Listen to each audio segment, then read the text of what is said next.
Before we start the show, Andy, I'd just like to say a quick thank you to our podcast sponsor, Wealth Simple, one of the leading online investment platforms globally. Now, Wealth Simple manages over £3 billion for more than 200,000 customers. Wealth Simple prides itself on providing access to smart, simple investing without the high fees and account minimums usually associated with traditional investment management. In fact, you can open a stocks and shares ISA, a SIP or a junior ISA with as little as £1, which is far lower than any of its peers, and every client has access to unlimited human advice from a qualified investment advisor. Now, Wealth Simple also provides ethical investing options and produces an online magazine in an attempt to demystify the world of money. Money to the Masses podcast listeners can get their first £10,000 with Wealth Simple managed free for a year if they sign up at wealthsimple.com/money to the masses. You can also check our full review of Wealth Simple online at moneytothemasses.com.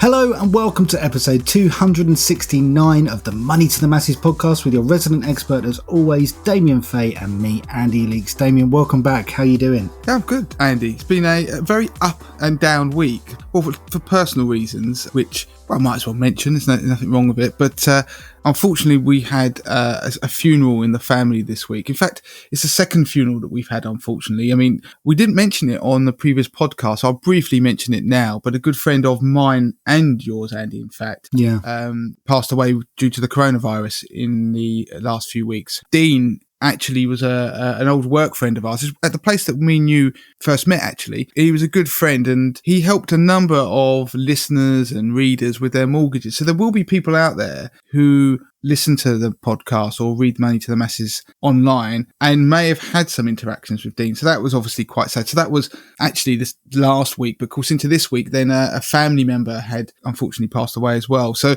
all happening, the second funeral happened on my birthday. So it was one of those kind of up and down scenarios where it's very difficult because in this environment, you can't actually attend funerals or not as many people as you'd like. And it's online facilities and stuff like that. So Andy being Andy, everyone needs a friend like Andy, don't they? Because Andy obviously cheered me up immensely. That's very kind. And on my birthday, he sent me through a video. And if you're into football, Jimmy Bullard is, I think he's a hilarious person. He's a footballer, or was an ex-footballer who now is on Soccer AM. He's on Sky TV a lot, does a lot of stuff you see online, one of those cheeky chappy types. And Andy managed to get a birthday message from him for me and Justin. Obviously, Justin behind the scenes at Money to the Masses is my twin. So I won't dwell on it, but it's definitely worth listening to. And we're going to put it at the end of the podcast for people who are interested to listen to. And just the opening line of his, you're not going to believe this, right? Is the way he, I think, starts the message is very amusing. So everybody needs a friend like Andy who will always cheer you up. I'll tell you what we'll do, Damien, then we'll stick it at the end of the podcast. Obviously, people aren't necessarily into football or know who he is or particularly interested in it. So we'll put it in at the end. And if you fancy listening to it, it will play out at the end of the podcast. How about that? Yeah, so I'm glad I was able to cheer you up in some way. What a mix of emotions all to happen in a couple of weeks. You know, this is what we're having to deal with at the moment with lockdown and everything else. We don't like to dwell on it on the podcast. And part of what we do is just sort of soldiering on and chatting about things. So I suppose we should move into what this podcast is about this week. What have we got lined up on this week's show? Okay, 2 investment pieces from me. One of them is based around income investing. I'm getting so many questions from journalists and listeners, readers within the Facebook group, all focusing around income investing, because there are a lot of people out there who do rely on their investments for income, particularly in retirement. And I've touched upon this stuff at various times in recent Facebook groups, videos, and I just wanted to give some concrete insight into some of the stuff I've probably mentioned that people may have heard or they might not have done when it comes to building an income portfolio. So this came from an 80-20 investor piece of research that I've been doing over months, which is to do with income heat maps and showing you which funds are good income producers. I'll explain it fully in the piece, but I'm going to give people a high level understanding on this and give them some insight they can take away. The second piece I want to do is on fund fact sheet. So when I look at a fund, I might look at a fund, say it pops up because I've looked at its performance or I'm wanting to see why it's not performing. It could be in my portfolio or just a fund I'm doing some research around. Inevitably, at some point, you will end up looking at the fact sheet, the official document that the fund manager pushes out. And when I look at that, I scan through it relatively quickly and pick out some key bits. And I just want to mention what it is I look at, because a lot of the stuff is quite standardized and some of it is not particularly useful. So I just want to say that when you look at a fund fact sheet, some people might be thinking, what the hell is this thing? Is it of any use? I just like to put out the bits and pieces that I'm looking for on that. And then the final piece we're going to do, Andy, is on, I'll let you explain. Yeah, so I'm going to have a brief rundown on a few of the apps and initiatives and ideas on how to help vulnerable people. So we're all going through this together at the moment. Lockdown is causing some issues for some people, and more so for those people who are feeling isolated. So there are some apps out there that you can use to help keep an eye and lend a helping hand, really, to perhaps someone who's elderly or is vulnerable, and it can help them to stop getting scammed and things like that. So we'll cover that later on in the show. Okay, so before I jump into the first investment piece, one thing I wanted to mention is that in 2 weeks, I think it will be the Friday, so not this Friday coming after you've listened to this podcast, the Friday after, which I think is the 15th of May. That Friday, we're going to be doing a Q&A, a live Q&A on our socials about pensions. So we've got a pensions expert coming in. I'm going to be chatting with them about pensions. So get your questions in. Email them to me, Damien@moneytothemasses.com. Send them in on socials or in the group, whatever you want to do. And we can ask them anonymously. So we're going to do a live Q&A. It's your chance to get your pension questions answered. Right, investment stuff. This week, I've been doing a hell of a lot on 80/20 and doing various different bits of research. I did a piece of research, or an article, I should say, on a pretty useful indicator helping people decide when to perhaps increase risk or reduce risk, come in or go out the market. We don't want to market time, but it's just a nice indicator that shows people historically perhaps when markets are getting frothy or when we've had the bottom of the market that's in. And one of the other things I completed was the income heat maps that we have on 80/20 Investor. So to explain, what we do is we go and look through all of the funds that are out there that produce an income. So they actually produce a payout to investors. So these funds might, for example, invest in UK equities, and they'll individually might invest in dozens, 50 or more different companies that will be paying out dividends. And what they do is they will then pay out an amount in pounds and pence to the people who hold that fund. So the manager is basically focusing on generating a capital return, but principally generating an income. And we look at the income payout over time, because the problem is you could buy a fund and you might sit there and think, look, I'll look at the current yield. And now one of the issues with the yield that you see on funds is that you've got to look closely to find out whether it's an historic yield. Is it based upon the current price but the payments that were made in the past, or is it a future sort of predicted yield? So you can get a feel for how reliable it is. And in this environment, they're not particularly reliable, but they give you a steer as to what the fund was paying in a normal environment that we've just seemed to have left. Obviously, dividends are getting cut everywhere, left, right, and centre, but the fund manager aims to pay out money to you. And what we do is we look at how they fared year on year. So have they cut the payouts that they are giving to investors?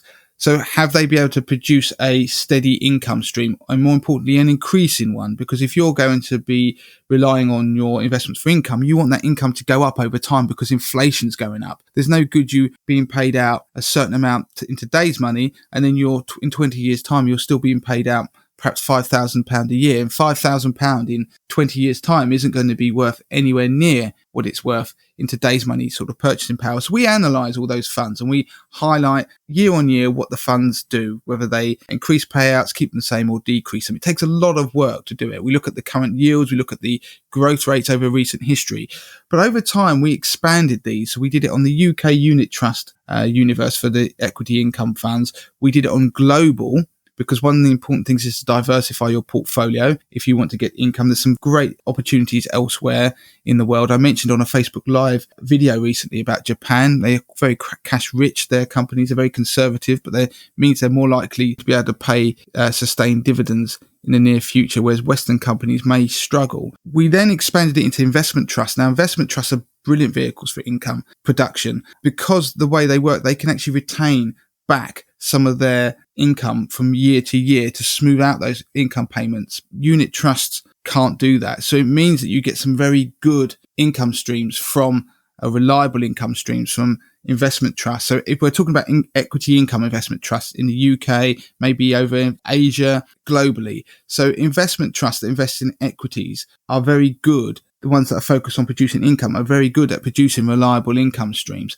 And of course, we talk about this a lot, and I wanted to demonstrate that so people can hear the differences. And also, people ask the question about, well, should they invest in other assets that can produce an income, a reliable income? And of course, that can be bonds. That could be bonds in the UK. You could consider global bonds. You could consider property funds, so bricks and mortar property funds, or ones that invest in the shares of other companies. And you could even consider managed funds, so multi-asset funds out there that are designed to produce an income stream. And of course, what that will do is if you diversify geographically across assets, it means that the capital value of your portfolio should hopefully be a little bit more stable, but it also should, you would hope, mean that you could diversify your income stream so you're not sort of wedded to one particular asset. So when dividends are cut, then it might have a lesser impact. But I just want to demonstrate to people with the research that we carried out that if you want to build a reliable increase in income over time, in the long term, then equity income funds still deliver that. What it means, of course, is the capital value of your portfolio could tumble during periods that we've seen. But if you think of the analogy of like a heart pumping out blood, as long as the portfolio keeps pumping out a regular income over time, like a heart pumping, it doesn't matter the fact that the heart's changing shape, that your portfolio is going up and down. You're just worried about the reliability of the income that's being paid out by the funds you invest in. So that's why when we talk about income funds and investing for income, I always like to focus on, yes, the yield is important, but more important is the reliability of that income, because no good you're investing in something that's got a really attractive yield if once you invest in it, it's not reliable, they cancel all the payouts, or they start to reduce. You want something that is reliable. It may mean that you take a slightly lower yield, but it hopefully can mean you can grow over time. And of course, before I go through the numbers here quickly, one thing to remember, if you're making an income portfolio, there's always the buffer idea. You should have a cash buffer within your platform, whether it's in your SIP or your ISA, whatever it is, where you have cash that you can draw the income from that covers 1 to 2 years worth of income, which is then nicely topped up by the natural yield and payments from all the funds that you invest in, so that you're always drawing from the cash. And it means that when you get a year like this, it smooths it out. You're still able to receive that income and not have to draw down on the capital of your portfolio, because then obviously that will have a huge impact going forward. So I just want to run through some numbers. So bonds obviously do pay out income. They do. And they'll pay out a steady stream of income because of the way they work. But the problem is with bonds is the income is not usually increasing. It's normally fixed, hence the name fixed income. And to give you an idea, when we analysed all the UK bonds out there, there are 97 that we looked at that produce income and have income units. Of those, if you looked at just the last 4 years, and these were obviously good years, if we look at just the last 4 years, then of those 97 funds, only 4 of them had managed to increase their payouts year on year. And that means that only 4% of them did it. If you look at the 4 out of 97. If you look at global bonds, that's sort of replicated. Now, there were only 17 of them that were able to that were producing income. And it worked out to be one of those that managed to grow their payouts year on year for the last 4 years. And that's only equates to 5% of them. It's all very small numbers. Looking at the yields, then a global bond fund gives you a yield around 2%. A UK bond fund is just over 3%. If you move on to property as another asset class, then the yields are nearer 3.5%. But only 3 out of the 20 funds that we were able to find managed to increase their payouts over the last 4 years. And again, as I say, these are multi-asset, these funds, but the last 4 years have been pretty good years. What you really want to do is look back as far as the financial crisis to see if they were cutting payouts, because if they were cutting them then, they're more likely to cut them now. If they were growing them during that period, maintained the payout increase year on year, then they're likely to continue to be able to sustain payouts during this period, or they're more likely to. Moving on from that, I mean, the managed funds, we had 2.5% being the rough yield. 105 funds that we found, 12 of them have managed to increase their payouts year on year. And that's about 12% of the income funds that you could find. So property, there was only 20 funds, 3 of them grew their payouts. Managed funds, it was 105, 12 of them did. So as we're going up, bonds, it's very few funds. 4 or 5% of them managed to grow their payouts. Property, it's 15. Similar number for managed funds. 12% of the funds you will even pick will be able to grow their payouts year on year. Now, when you go into the equity space, global equity unit trusts, the average yield was 4%, so much higher, and about a quarter of the funds grew their payouts year on year for the last 4 years. And if you go to UK equity space, the yield is 5%, 5.2%. And again, about a quarter of them grew their payouts year on year the last 4 years. Again, the reason I'm only focusing on the last 4 years, because of these types of assets, or the managed funds, property, UK bonds, global bonds, most of them don't have a track record. Whereas 80/20 investor, we go back, like I say, to the financial crisis, and some of them, of the UK equity and the global equity funds, have managed to grow their payouts going back 10, 12 years, including the financial crisis. When you get to the investment trust world, things dramatically change. And this is including UK investment trusts that produce income, some of the overseas ones, some that invest over in Asia. Of the 34 we looked at, 21 had grown their payouts year on year for the last 4 years. That's 61% of them. And it's because of their structure and the way they're designed and managed. And in fact, if you go and look at the investment trust world, there are numerous investment trusts that have grown their payouts all the way through the financial crisis right up to date. And the City of London Investment Trust, just to give one example, has grown its payouts year on year for 54 years in a row. And it's said it's going to grow it again this year. So that shows you that if you're trying to produce an income portfolio, you want to diversify, but of course, reliability of income varies depending on which asset class you invest in. So that is the message of this piece. Diversify, but look at the reliability of income. We do obviously look at the results for every fund by fund. So if you're 80/20 investor members, or if you want to take out a free trial, they can go and look at fund by fund, what they've done, what their yield is, what their growth has been over the last number of years, what their payouts year on year, whether they went up, down, or stayed the same, going as far back as 2007. So go and have a look if you are investing in income. Of course, we are in a position where we've never been before, with companies radically cutting dividends. So we have to bear that in mind when we're looking at the past. But with people like the City of London Investment Trust saying they plan to try and continue increasing their payouts going forward, then it just shows you it may just be possible for income investors, if they're shrewd, to protect as much of their income as they can going forward, even in this environment. Good stuff. So we're kind of doing an investing double bill this week. We're moving on to fund fact sheets, and you're going to do a piece, Damien, on how to read them. Yeah, where this comes from is that I realised that when I'm doing some research, and then I might be looking at a fund, and I will ponder it whether I'm going to put it in my portfolio or whatever it is, and I will look at various research tools that I might pay for. There's things online that people can look at, like Morningstar, to get a bit of information about the fund. And at some point, you will end up looking at the fund fact sheet. Now, the fund fact sheet is like a 1-2 page brochure about the fund. It gives you all the key details that the fund manager has to publish. And when you look at that, it can be more reliable about what's in the fund, what's going on, because it has to be accurate. And I will have a cursory look at that before I might go on and continue my research elsewhere, maybe using other tools. But I just thought, when I look at them, I do it in a particular way. I don't look at every detail on the fund fact sheet, because there's a lot of detail that perhaps we don't need, and a lot of detail that's got to be there because of regulation. So I'm going to give you just a bit of an overview of what I look at. It's not an exhaustive list. There are other things that I could mention, but number one, I look at the date. So when you look at a fund fact sheet, look at the date, because usually it will be at least a month old. So if I was to look at a fund fact sheet now, we just started the month of May, I can guarantee that the fund fact sheet won't be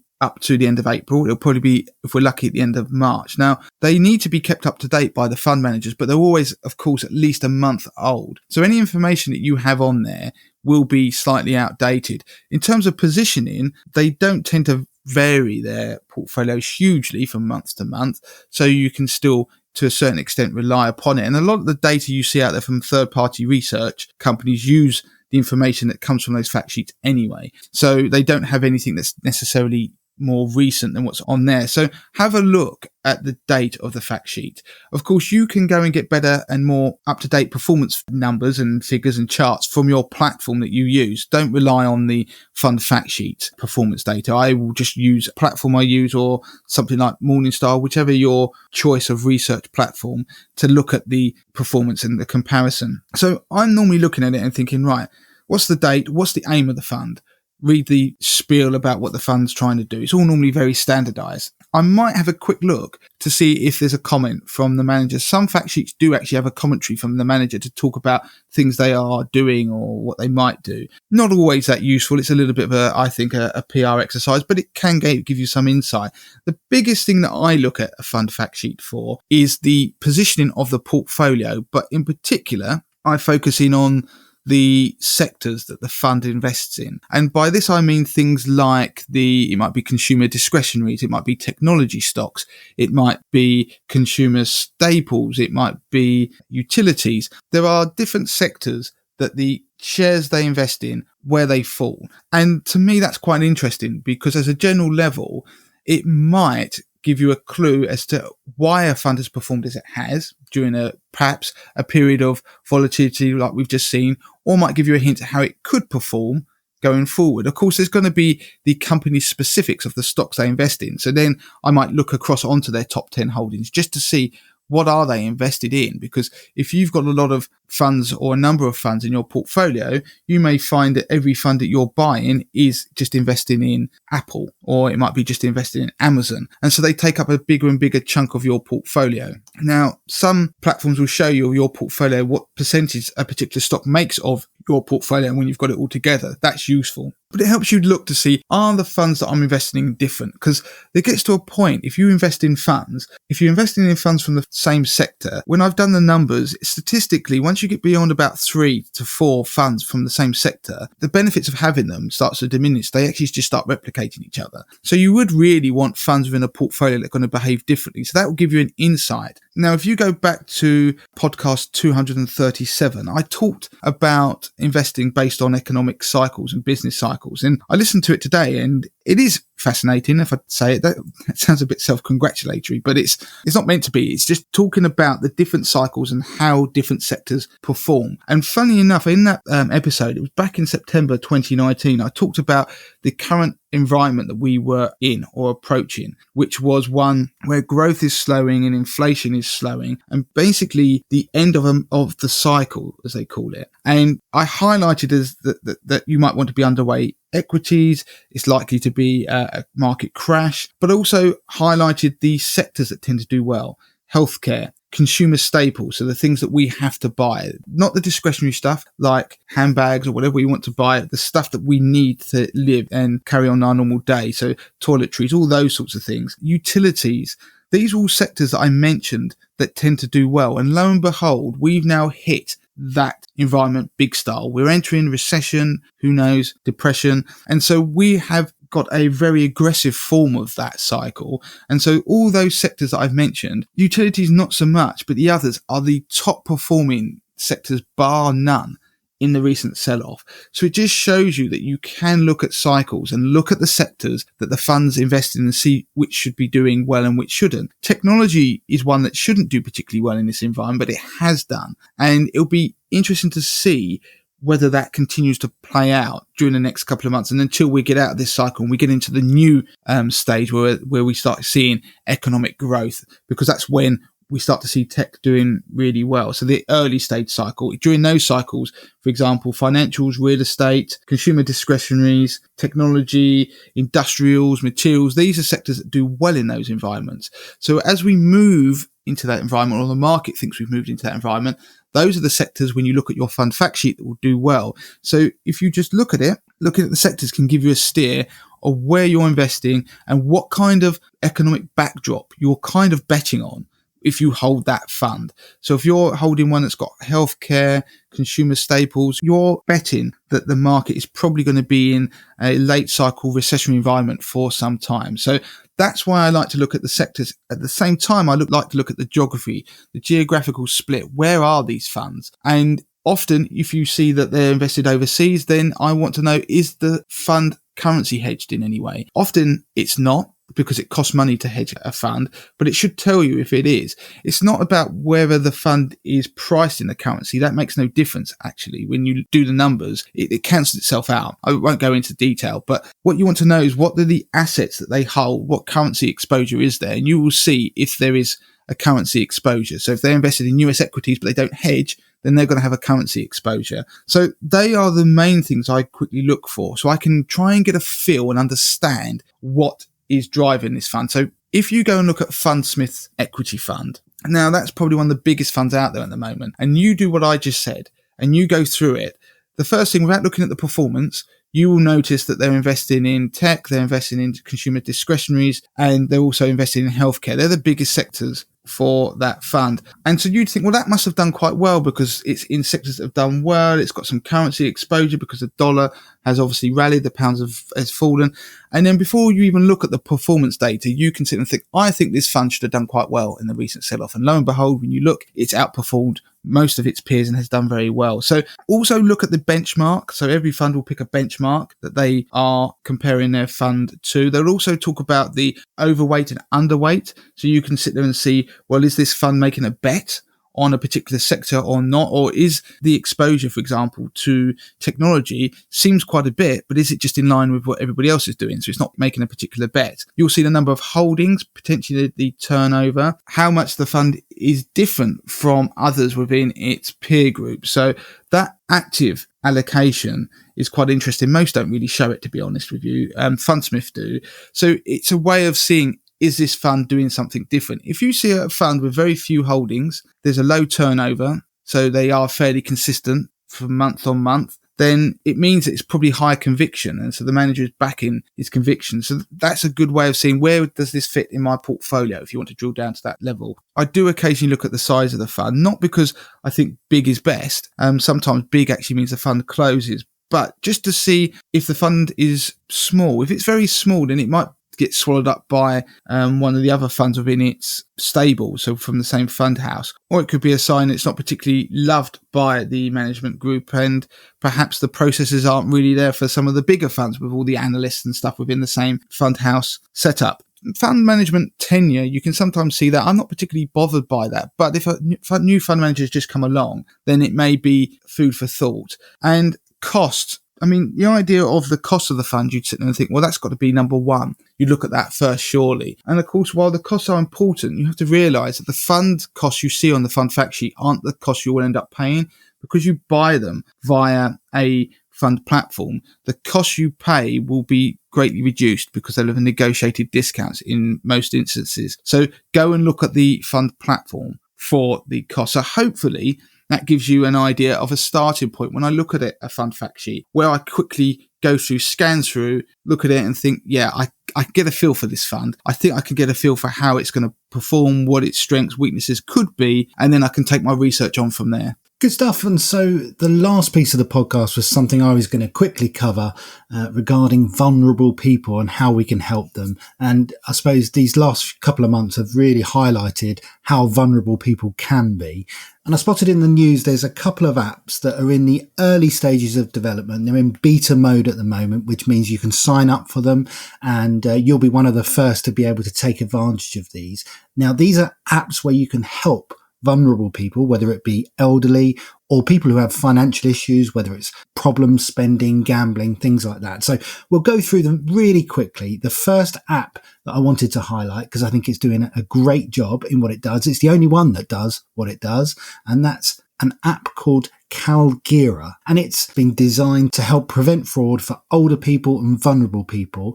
And it's similar to the budgeting apps we've talked about in the past, where it uses open banking to connect to the user's bank account. So if you've got an elderly member of your family who you're a little bit worried about that they might be, say, the victim of a scam, and you just want to keep a little bit of an eye on them, this app is perfect because it allows you to connect to their bank account without seeing all of their information, but it just sort of attaches to their account and gives you the ability to be alerted if anything unusual goes through.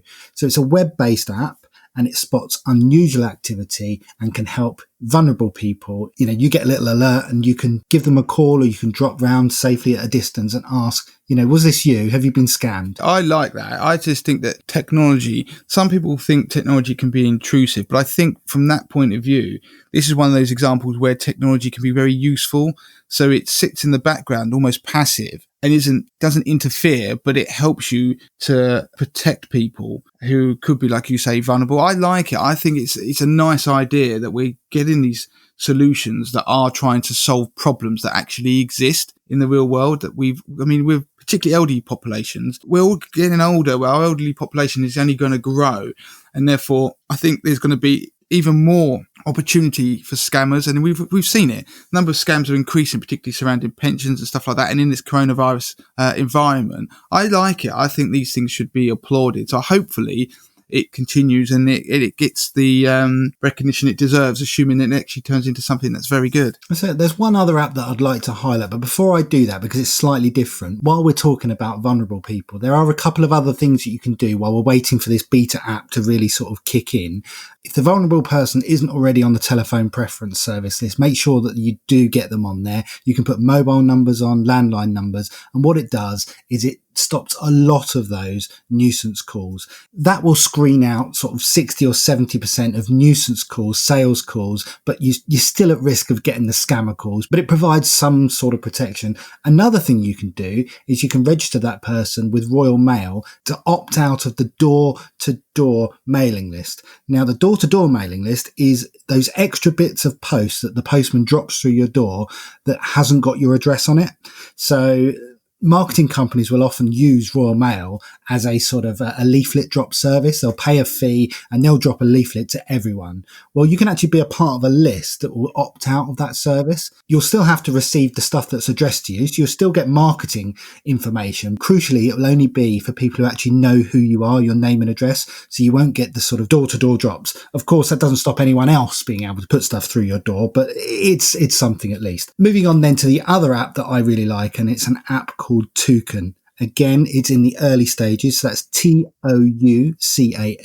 And this is more for people who have issues with maybe problem spending. The onus is more on the person who's got the problem to sign up for it, because what it allows you to do is acknowledge that you've had problem spending in the past. Obviously, some people have gambling addiction. Some people are addicted to spending on shopping. Some people hoard. There are lots of reasons that you might want to sign up for this app. And what it does is it gives you the opportunity. It's like a call for help. So you would give the name of a trusted person who you would like to receive a message if there's any sort of unusual activity that would then let that person know and say, maybe this person needs a bit of help. It's a warning signal, isn't it? I like that. Again, Andy, because this is not going into the realms of powers of attorney or anything like that. This is just allowing you, it's giving people the ability to have an early warning signal where they might be able to go and help somebody, intervene, assist them. It's not about completely taking control of people's lives. I think it's a nice idea. Okay, so that's it for this week. If you want to get in touch, of course, you can do so. It's Damien at moneytothemasses.com. Twitter, it's at moneytothemasses with the number 2. Of course, we're on Instagram, Facebook. Join our Facebook group. It's facebook.com/groups/moneytothemasses. Loads of activity over there.